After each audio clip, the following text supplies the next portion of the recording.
Greetings, travelers. You've probably been wondering where I've been and what I've been doing. The short answer to that is getting anything other than Boston Field Note number 17. Many Castrum Legislatori runs and many Red Chalktobers later, and now I have a full set of augmented Boston gear and some notoriety. I haven't had a chance to show up to the Lyon duel without Dispel. Oh wait, I finally get a chance? Yeah, I'm not wasting this. I'm gonna go for the Red Mage cheese. And I'm going to bring Dispel. Fucking finally. I have this disgusting mount. In my short time here on YouTube, I have been asked many questions. What is your main job? What is Necopara? Can you say that one line of that one YouTuber? Hey, people. This is Chair here. Do my parents still love me? Well, they still let me live here. One thing that pops up every now and again from the Sprouts Farmers Market is, what the hell is your hotbar setup? I don't understand. And of course I get it. Most of you are not a piece of furniture, so it's hard to comprehend my completely obscure and unnecessarily convoluted hotbar setup. However, you must understand some lore first before you can truly begin to understand why my abilities are bound the way they are.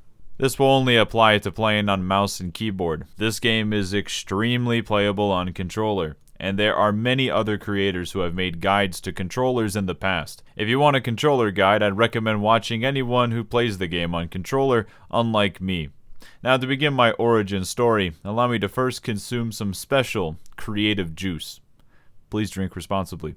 Long ago, in the time of like 2 or 3 years ago, there was a young Sprout player leveling the depths of hell itself on a server known as a struggling scholar both in-game and in real life. Please, I don't want to think about theory of computation. At some point in his endeavor, he made an observation.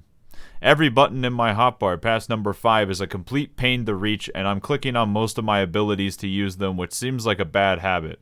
This simple thought caused him to do what any insane person would do, remap every single button on the planet and relearn the entire game to get something that wasn't completely uncomfortable. Also, at some point, he transferred to Turtle, also known as Adamantoys, on the Aether Data Center, and that's who I am. Yes, it was me floor tanking in a few runs of Castrum Legislatori. Now that you know all of this, I don't recommend my godforsaken setup to anybody, but I do have some tips and tricks that can help you if you run into the problem of stretching your hands a little bit too far. To begin, I have extremely large and hairy hands.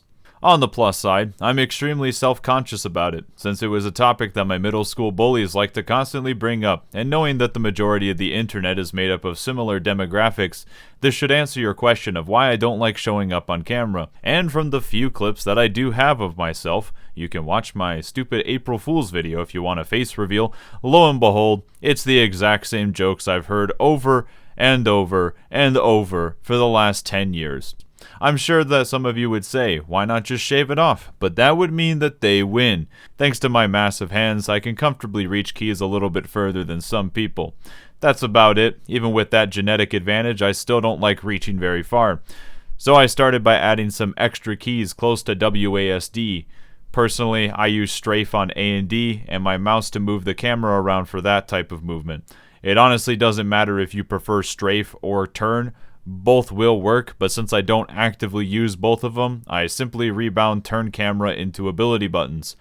R, I think, was originally auto walk, which I used middle mouse click for that, so that was gone.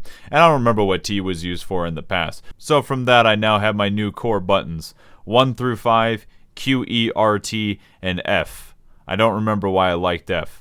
5 and T are buttons I don't like to use commonly because they're not super easy to reach, so most of my core buttons that I have to press quickly are bound to those keys, and a combination of those buttons with either Control, Alt, or Shift. Cowabunga. If you would like some more buttons, some people also use Z, X, and C.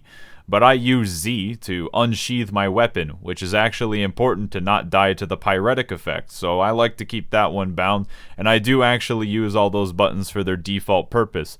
The only thing I would honestly change for myself at this point is not using Control that often. Shift is much more comfortable for me, and even using my thumb for Alt feels better. Control causes me the most pain as my pinky curls up into a dried shrimp-like shape, and it's not very good for extended use. I don't think that you need an MMO mouse to play this game comfortably. This is coming from a person who put in 1 or maybe 2 hours into this game. With this setup, if you want to know what I have done, you can always look at my redacted website profile, which is public, to see all those bell curve rankings from myself. I do in fact play Samurai the most, and I loop like a good little smooth blade player with an aversion to Excel. I actually use 4 hotbars, which is why everything is so spread out. All the buttons are mapped to the exact same button on each hotbar. The only thing that changes is the modifier. I also made the hotbars smaller and moved them down into the corners of my HUD because I like to keep the center of my screen clear, similar to how I like to see out of my windshield while driving. That way I can get blinded by all of the effects, which I play with everything turned on. All these flashing lights and craziness remind me of an Idol concert. Speaking of which, I don't have any specific plans to do karaoke again, although I might do it in the future because many fans have asked for it. I do not have a subscriber goal at the moment because, I'm lazy. Now with that question answered, you will notice that most of my combos are placed with something like Q, E, Control E, or QR and Control R. That's just how I set it up, and I try to keep things as similar as possible across all jobs.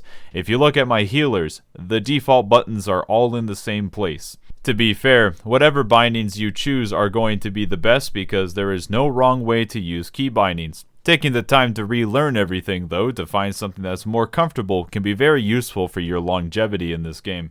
Now here are some other pitfalls that I have run into. Good old Alt plus A. Allow me to paint a scenario for you.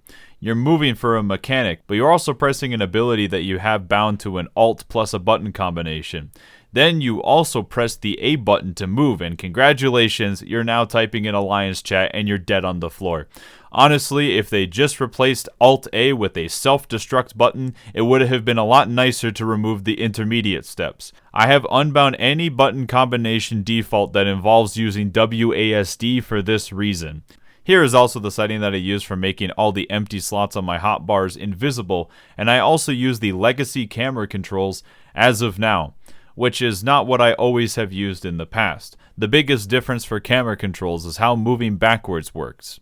And while I don't think that everyone's going to need 4 hotbars and a bunch of other complicated thought processes, those are the basic ideas I did to get something that wasn't causing me more hand strain than it needed to.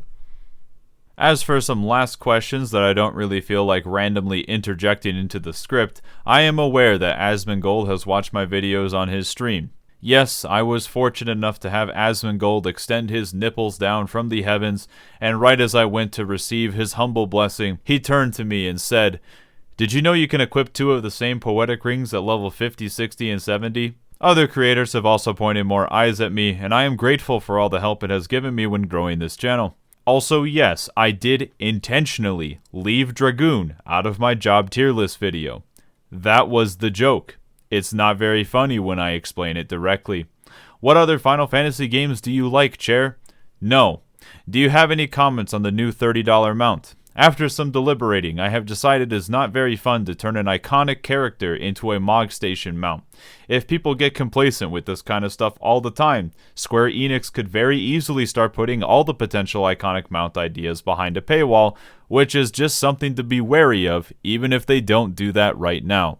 How would you feel if the Behemoth mount or the Demi-Osmold mount were on Mog Station instead of an achievement reward? Yes, you may have noticed that I have updated my YouTube channel's profile picture. You can see a full screenshot of it on my Twitter that I don't use. Do I plan on making more tutorials for something like the Crafters and Gatherers, or returning to my story synopsis videos for side content, or making dumb guides for stale Savage content? I will simply say that nothing is completely out of the realm of possibility. I usually try to write scripts for videos when I feel inspiration, and sometimes that comes from myself, or from my audience, or even from just me talking about stuff with my parents. I do read some of the comments on my videos every now and again, so if there's something that people really want, I do try to throw a bone to my fans once in a while. Now let's get out there and ask me all these same questions repeatedly again anyways.